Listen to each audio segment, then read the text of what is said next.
Lorsque nous choisissons de mettre de côté un pourcentage de nos revenus en tant qu'offrande promise, au-delà de la dîme, une question importante se pose souvent. Comment puis-je me permettre de donner et avoir encore suffisamment pour mon avenir? C'est une bonne question à poser.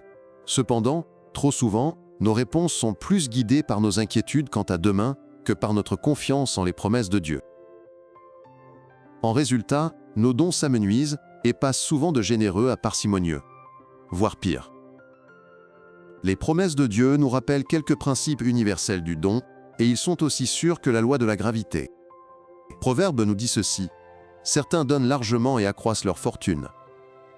D'autres épargnent plus qu'il n'est nécessaire et s'appauvrissent.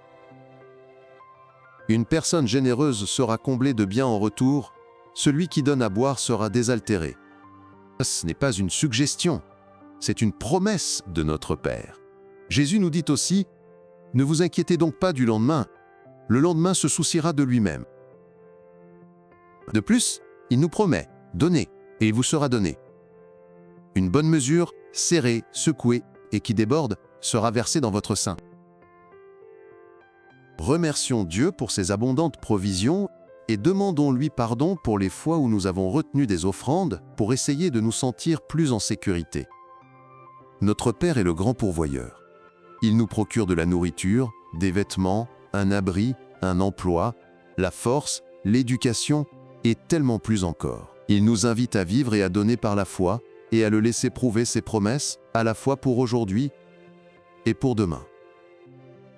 En rendant notre dîme pour Dieu et nos offrandes de promesses, mettons-nous en dernier et Dieu en premier.